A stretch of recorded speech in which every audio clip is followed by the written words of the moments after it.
और बंटाई क्या बोल रहे तुम? बोले तो नाश्ता पानी करके पिए, चाय में चीनी कम। कोई बोले स्पर्म तो कोई ओवम, सब पुकारे की नाम रिप्रोडक्शन, है कि नहीं? तो बच्चे लोग, तुम लोग को मालूम है अपन क्या पढ़ चुका है? स्पर्मेटोजेनेसिस पूरा पढ़ चुका है अच्छी तरीके से, है कि नहीं? और तभी अपन ने बताया था कि स्पर्म क्या है, कैसा है, अपन पूरा डिटेल में बताने वाला है। ये डिटेल तुम्हारे सामने रहा है ना। पूरा स्पर्म का डायग्राम सिर से लेकर पैर तक अपन समझने वाला है डिटेल में। लेकिन उससे भी ज्यादा इंपॉर्टेंट ये है कि हार्मोनल इम्बैलेंस क्या रहते, है ना। जो भी तुम लोग सोच रहे वही जे अपन वही बता रहे है ना। तो सबसे इंपॉर्टेंट है कि हॉर्मोन्स, है ना। फिर बोलेंगे, कुछ लोग बोलते हैं ना, कुछ शाणे लोग, कि सर ने तो हॉर्मोन्स बोले थे, हॉर्मोन्स नहीं बता रहे, कैसा है क्या है वो तो थोड़ा बताओ डिटेल में। चलो तो डिटेल में समझ लो कि अभी तक अपन ने जो भी पढ़ेला है, मेल रिप्रोडक्टिव सिस्टम, स्पर्मेटोजेनेसिस और स्पर्म, जो भी पढ़ने वाला है अपन, उसके रिगार्डिंग हार्मोनल इंबैलेंस क्या रहते हैं, कैसे रहते हैं, इसको जरा समझेंगे, ठीक है। चलो एक डायग्राम निकालता है अच्छा वाला, अंडरस्टैंड करने का मजा आएगा। देखो ये बोले तो अपना एक रहता हाइपोथैलेमस, लिख देता है अपन यहां पे हाइपोथैलेमस। हाइपोथैलेमस बोले तो अपना ब्रेन का पार्ट है, फोर ब्रेन का पार्ट, जबरदस्त पार्ट है, सुप्रीम कमांडर, उसके ऊपर कुछ नहीं है, क्या नहीं? मैं नहीं तो कौन में बोल सकता है। चलो ये हो गया अपना हाइपोथैलेमस। हाइपोथैलेमस के नीचे अपन निकाल देता है मस्त एक अच्छा वाला पिट्यूटरी ग्लैंड। समझ लेने का बच्चे लोग, ये पिट्यूटरी ग्लैंड है, क्या ये लिख देता अपन पिट्यूटरी ग्लैंड। ये बोले तो अपना master gland, master gland of the body, सबसे खतरनाक मास्टर सबका। लेकिन उसका मास्टर कौन? हाइपोथैलेमस, है ना। कैसे अपन बताता है? तो ये समझ लो कि एंटेरियर है, कौन सा? ये एंटेरियर पार्ट है पिट्यूटरी का, और ये पोस्टेरियर पार्ट है, ठीक है। एंटेरियर पोस्टेरियर तुम लोग को बताने की जरूरत नहीं है, तुम लोग अच्छी तरीके से समझ रहे है ना। चलो ये हो गया। दूसरा अपन निकालेंगे टेस्टिस, जिसके ऊपर कुछ असर होने वाली है। तो लेट्स से कि ये हो गया अपन का टेस्टिस, है ना, थोड़ा बड़ा निकालेगा ये, समझ लो कि टेस्टिस है। और टेस्टिस के अंदर क्या लेते हैं? Testicular lobule. तो अपन टेस्टिकुलर लोब्यूल को थोड़ा बड़ा बताएगा, जिससे तुम लोग समझ पाओगे क्या रहता है। तो समझ लो कि बड़ा सा क्या रहेगा तुम लोग का? Testicular lobule. लिख देता है यहां पे, ये रहेगा टेस्टिस और ये रहेगा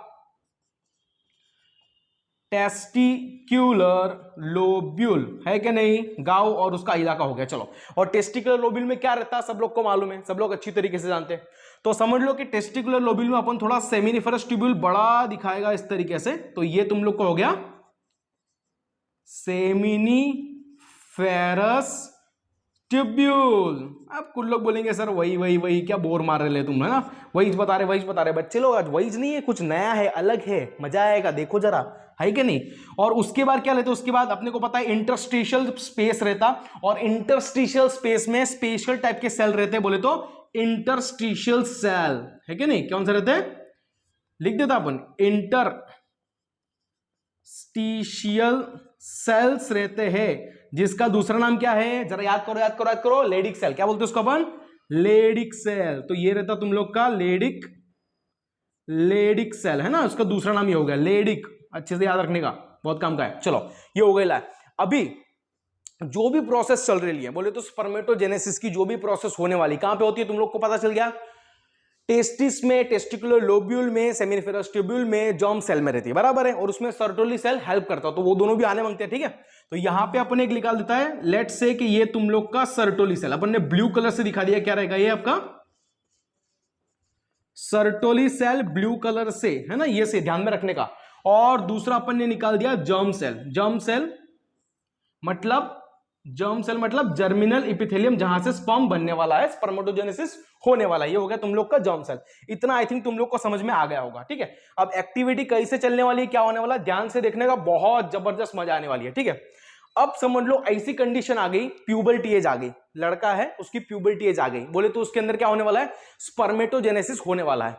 लेकिन एक चीज तुम लोग जानते हो, मैं जानता हूं कि स्पर्मेटोजेनेसिस के लिए क्या चाहिए अपने को? टेस्टोस्टेरोन चाहिए, एंड्रोजन चाहिए। जब तक टेस्टोस्टेरोन हार्मोन नहीं निकलेगा तब तक स्पर्म का फॉर्मेशन नहीं होगा, है कि नहीं? तो वो पहले होना मांगता है। तो स्पर्म का फॉर्मेशन पहले तो देखेंगे कि उसके लिए टेस्टोस्टेरोन जो चाहिए वो कैसे आएगा, उसकी पूरी बहुत खतरनाक मैकेनिज्म है, वो मैकेनिज्म को समझेंगे अपन, है ना, कि लड़कों में, बच्चों में, बॉयज में, मेल में क्या रहता, कैसा रहता। देखो ध्यान से, सबसे पहले ये चीज किसको मालूम पड़ती? घूमते घूमते घूमते चीज मालूम पड़ती है हाइपोथैलेमस को, प्यूबर्टी आ गई है भाई, अभी स्पर्मेटोजेनेसिस करने का है ना। तो सबसे पहले हाइपोथैलेमस एक हार्मोन निकालता है, वो हार्मोन का नाम है, अपन बोलते हैं उसको GnRH। क्या बोलते हैं उसको अपन? GnRH। इसका फुल फॉर्म अपन लिख देता है GnRH का,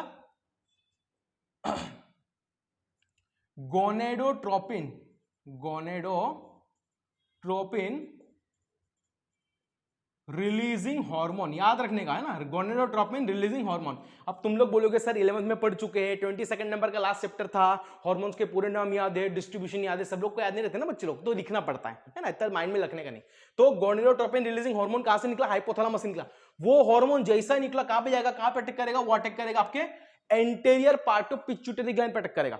एंटीरियर पिट्यूटरी उसको रिसीव करके क्या बोलेगा, भाई किसको निकालना है मेरे को? गोनेडोट्रोपिन हार्मोन्स को निकालना पड़ेगा। किसको? एंटीरियर पार्ट को। तो गोनेडोट्रोपिन हार्मोन कौन से बच्चे लोग? दो हार्मोन है सबसे फेमस। एक पहला कौन सा है तुम लोग को मालूम है? पहला हार्मोन जो सबसे फेमस है वो तुम लोग का रहेगा FSH, बोले तो फॉलिकल स्टिमुलेटिंग हार्मोन। सही है, FSH सबसे इंपॉर्टेंट है। अब FSH क्या करेगा वो अपने को देखने का रहेगा। सबसे पहले अपन FSH क्या करेगा वो देखने मांगता है, ठीक है। चलो, तो FSH जाएगा और सबसे पहले जाकर अटैक किसको करना है? देख लो, FSH जाएगा और जाके सबसे पहले अटैक करेगा सर्टोली सेल पे। किस पे करेगा? सर्टोली सेल पे अटैक करेगा। और सर्टोली सेल को क्या बोलेगा कि भाई तो एक पर्टिकुलर प्रोटीन निकाल, प्रोटीन बना। ओके, तो सर्टोली सेल एक स्पेशल टाइप का प्रोटीन बनाता है, वो प्रोटीन का नाम है androgen binding protein. Androgen binding protein, ठीक है। उसको अपन ABP बोल सकता है, ठीक है। एंड्रोजन बाइंडिंग प्रोटीन किसने निकाल दिया? सर्टोली सेल ने निकाल दिया। अब तुम लोग को समझ में आ रहा होगा, एंड्रोजन बाइंडिंग बोले तो एंड्रोजन उसके साथ बाइंड होने वाला है, टेस्टोस्टेरोन उसके साथ बाइंड होने वाला है ना, ये समझ में आ रहा है। चलो, ये पहली चीज। दूसरी चीज, FSH डायरेक्टली बस स्पर्मेटोजेनेसिस को हेल्प करता है, मतलब कि उसको बूस्ट करता है।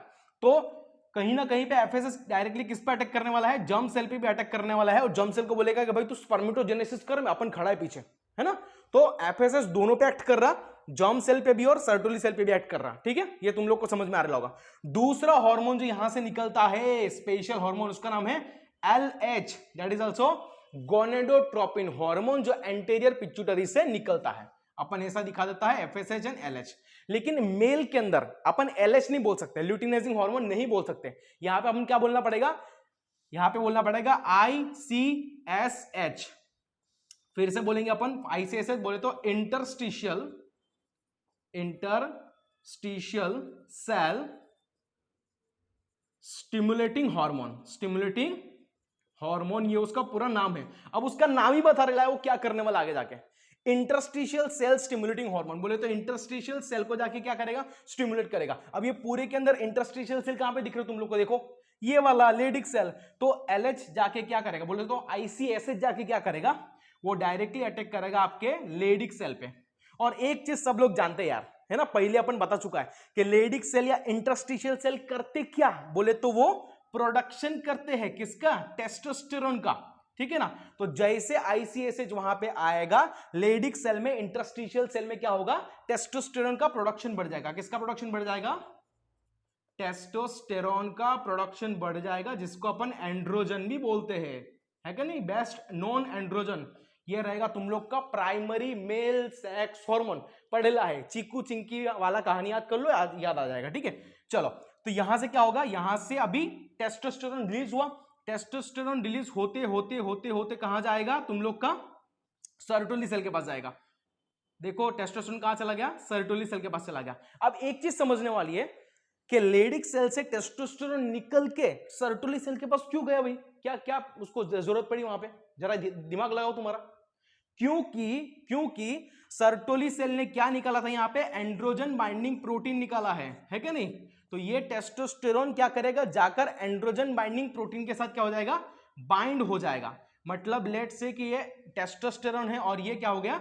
एंड्रोजन बाइंडिंग प्रोटीन हो गया। दोनों बाइंड हो जाएंगे। दोनों बाइंड हो गए फिर क्या हो जाएगा? तुम लोग को मालूम है, ये टेस्टोस्टेरोन, लेट से कि ये टेस्टोस्टेरोन है ना, और ये एंड्रोजन बाइंडिंग प्रोटीन है। दोनों बाइंड हो गए, दोनों बाइंड हो गए। अब क्या होगा? अब दिखेगी एक्टिविटी टेस्टोस्टेरोन की।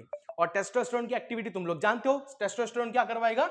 यहां पे जर्म सेल में कराएगा स्पर्मेटोजेनेसिस। क्या करवाएगा? स्पर्मेटोजेनेसिस। जेनेसिस करवाएगा भाई लोग, स्पर्म प्रोडक्शन करवाएगा।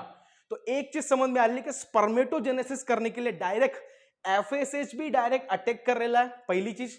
दूसरी चीज यहां पे आईसीएसएच आएगा, लेडिक सेल को बोलेगा कि टेस्टोस्टेरोन का प्रोडक्शन बढ़ा, तो टेस्टोस्टेरोन भी जाकर क्या करने वाला है, स्पर्मेटोजेनेसिस को एक्टिवेट करने वाला है। ठीक है, ये समझ में आ रहा है। तो अपना बेसिक यहां पे क्या समझ में आ रहा है कि टेस्टोस्टेरोन जो हार्मोन रहेगा वो एक तो स्पर्मेटोजेनेसिस को एक्टिवेट कर रहा है, दूसरा क्या कर रहा है यहां पे, दूसरा तुम लोग बोलो मेल रिप्रोडक्टिव सिस्टम में अपन ने पढ़ा था एसेसरी डक्ट, एसेसरी ग्लैंड, तो उसको भी मेंटेन करना, रेगुलेट करना, उसकी एक्टिविटी को पूरी तरीके से मैनेज करना कौन कर रहा है, वो टेस्टोस्टेरोन। तो टेस्टोस्टेरोन स्पर्मेटोजेनेसिस में भी हेल्प कर रहा है, टेस्टोस्टेरोन वहां पे भी हेल्प कर रहा है, हर जगह पे टेस्टोस्टेरोन हेल्प कर रहा है। ठीक है, अब ये एक्टिविटी पूरी हो गई बोले तो जो लड़का था प्यूबर्टी एज में आया है उसकी बॉडी में स्पर्मेटोजेनेसिस होने लगा, स्पर्म फॉर्मेशन होने लगे। अब जितने स्पर्म चाहिए थे उतने फॉर्म हो गए, बराबर है, जितने उसको फॉर्म कर रहे थे टेस्टिस को उसने फॉर्म कर दिए, अब ज्यादा स्पर्म की जरूरत नहीं है। तो अब क्या होगा, यहां से तो सिक्रीशन हो रहा है हाइपोथैलेमस से, पिट्यूटरी ग्लैंड से सिक्रीशन हो रहा है, और यहां पे तो स्पर्म बनते ही जा रहे, बनते ही जा रहे, बनते ही जा रहे, बनते ही जा रहे। क्या करेंगे भाई, अब क्या होगा, अब ये चीज मालूम पड़ेगी किसको, सर्टोली सेल को। सर्टोली सेल बहुत दिमाग वाला देता, सर्टोली सेल को क्या पड़ेगा, ये चीज मालूम पड़ गई, बहुत दिमाग वाला, बहुत शाना। तो सर्टोली सेल क्या करता है, एक स्पेशल टाइप का हार्मोन रिलीज करता है, और वो स्पेशल टाइप का हार्मोन का नाम है इनहिबिन। क्या नाम है उसका, इनहिबिन करके एक हार्मोन है। ओके, अब ये इनहिबिन जाके करेगा क्या, ये इनहिबिन डायरेक्टली जाएगा और अटैक करेगा, पहली चीज अटैक करेगा कहां पे, ये अटैक करेगा हाइपोथैलेमस पर। इनहिबिन जाएगा हाइपोथैलेमस को, बोलेगा कि भाई ल्यूटिनाइजिंग हार्मोन की जरूरत नहीं है, तू सीक्रेट मत कर जीएनआरएच को, है ना, तू ब्लॉक कर दे, स्टॉप कर दे। तो इसको मालूम पड़ गया इसने जीएनआरएच को रिलीज करना ब्लॉक कर दिया। ठीक है, इनहिबिन डायरेक्टली जाएगा और किसको ब्लॉक करेगा, एफएसएच को, है ना, पिट्यूटरी, एंटीरियर पिट्यूटरी में जाके एफएसएच को भी ब्लॉक करेगा और बोलेगा कि भाई एफएसएच की भी अभी जरूरत नहीं है, तो एफएसएच का भी सिक्रेशन ब्लॉक कर दो। तो बेसिकली क्या हुआ यहां पे, इनहिबिन ने क्या करा, दोनों के सिक्रेशन को ब्लॉक कर दिया, हाइपोथैलेमस को बोला कि जीएनआरएच को ब्लॉक कर दो, और यहां डायरेक्ट जाके बोला एफएसएच को ब्लॉक कर दो, तो बेसिकली एलएच भी ब्लॉक हो गया। ठीक है, समझ में आ रहा है, इसको अपन बोलते हैं फीडबैक मैकेनिज्म। पहले जब जरूरत थी तो सिक्रेशन बढ़ता गया, बढ़ता गया, बढ़ता गया, बढ़ता गया, उसको क्या बोलेंगे अपन, पॉजिटिव फीडबैक। अब जब जरूरत पूरी हो गई, स्पर्मेटोजेनेसिस होने लगा, तो अब क्या होगा, ब्लॉक होने लगी चीजें, अभी क्या होने लगी, यहाँ पे इनहिबिट होने लगी, है ना, ब्लॉक होने लगी। तो जैसे ही इनहिबिन गया हाइपोथैलेमस से, जीएनआरएच निकलना बंद हो गया, वैसे जैसे जीएनआरएच बंद हो गया, पोस्ट एंटीरियर पिट्यूटरी से एफएसएच और एलएच भी बंद हो गए, निकलना ब्लॉक हो गए, राइट। तो अभी जैसे अगर ये दोनों ब्लॉक हो गए, तो यहां पे क्या होगा, यहां पे लेडिक सेल से, मतलब कि इंटरस्टिशियल सेल से टेस्टोस्टेरोन बनेगा नहीं, सीक्रेट नहीं होगा, टेस्टोस्टेरोन सीक्रेट नहीं हुआ, तो यहां पे स्पर्मेटोजेनेसिस नहीं होगा। समझ में आया पूरा। तो इसी को अपन बोलते हैं hormonal management, hormonal regulation in male reproduction. Clear हुआ फंडा, ये पूरा अगर तुम लोग ने डिटेल में पढ़ लिया, समझ लिया, एक बार नोट्स बना लिया, किसी के बाप में दम नहीं कि आपको रोक ले, है ना, कोई नहीं रोक पाएगा। सही है, चलो, तो ये हो गए हार्मोन के रिगार्डिंग बात, ये इंपॉर्टेंट था इसलिए अपन ने यहां पे पढ़ा है। अभी अपन आते डायरेक्टली स्पर्म के ऊपर। चलो स्पर्म को देखते क्या रहता, कैसा देखता, वैसे दिख ही रहा है अपने को, देखने की क्या बात है क्या नहीं। अपन ने क्या बोला था, एक से एक टॉपिक कवर करेगा, कोई टॉपिक छोड़ेगा नहीं, तो बिल्कुल भी टेंशन नहीं लेने का, आराम करो मस्त, लेकिन पढ़ो भी साथ में, है ना। सिर्फ आराम करने से क्या होगा, आराम हराम हो जाएगा फिर। चलो अभी स्पर्म तो दिख ही रहा है, स्पर्म के बारे में तो लास्ट लेक्चर में सर ने बहुत कुछ बता दिया था, है ना, कि स्पर्मेटिड से स्पर्मेटोजुआ कैसे बनता, क्या होता, क्या चेंजेस आते, क्या डिफरेंशिएशन आते, है कि नहीं। अभी डिफरेंशिएशन दिख रहा है, अपन ऊपर से लेके नीचे तक चेंज मतलब पूरा डिस्कस करने वाला है। पहली चीज समझ लो कि ह्यूमन स्पर्म कुछ ऐसे दिखता है, मतलब कि ह्यूमन स्पर्म की अगर बात करें तो कैसे रहता हूं, पहले तो माइक्रोस्कोपिक रहता, माइक्रोस्कोपिक, बहुत ही छोटा दिखता, अपने को दिखता नहीं, प्लस थ्रेड लाइक रहता, थ्रेड लाइक, अपना धागा रहता ना वैसा थ्रेड लाइक स्ट्रक्चर रहता। पहले माइक्रोस्कोपिक बहुत ही छोटा रहेगा, थ्रेड लाइक स्ट्रक्चर रहेगा, और तीसरी चीज के मोटाइल रहता, कैसा रहता, मोटाइल, मतलब के इधर से उधर वो मूवमेंट कर सकता है, मोटिलिटी उसकी रहेगी, मूवमेंट कर सकता है। ठीक है, ये तुम लोग को समझ में आ रहा है। अब यहाँ पे पूरे स्पर्म का जो स्ट्रक्चर देखोगे तो उसका अलग अलग पार्ट में डिवीजन हो रहा है, जैसे कि पहला पार्ट हेड पोर्शन क्या रहता है, हेड पोर्शन दिख रहा है तुम लोग को, ये पूरा हेड पोर्शन हो गया। उसके बाद यहाँ पे दिख रहा है तुम लोग को नेक पोर्शन, ये छोटू सा नेक पोर्शन है। उसके बाद इसको अपन बोलते हैं मिडल पीस, देखो यहाँ पे मिडल पीस है ना, और एट लास्ट बोलेंगे अपन एंड पीस। तो ऐसे 4 अलग अलग पार्ट में पूरे स्पर्म का कन्वर्जन हुआ है, ठीक है। अब अपन स्टार्ट करेंगे एक्रोसोम से। एक्रोसोम के बारे में तो क्या ही बोलना यार, सोल्जर है ना, उसके मतलब वो रक्षक है, समझ लो एक्रोसोम क्या है, रक्षक है।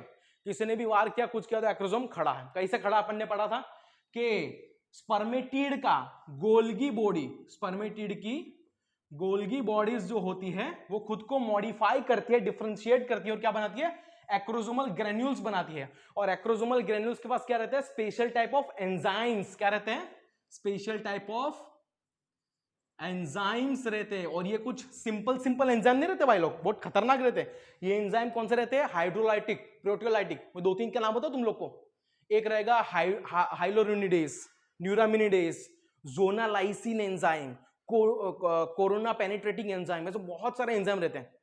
तो बेसिकली एंजाइम करते क्या है, मतलब कि जब सेकेंडरी oocyte रहता है और वहां पे स्पर्म आएंगे, कितना आएंगे, 300 मिलियन, उसमें से जो सबसे एक्टिवेट स्पर्म रहेगा वो क्या करेगा, उसकी वॉल को, उसकी दीवार को तोड़ेगा, किसकी, सेकेंडरी oocyte की दीवार को तोड़ेगा। तो उसको तोड़ने के लिए, पेनिट्रेट करने के लिए क्या चाहिए, एंजाइम्स। कौन देगा, एक्रोसोम देगा।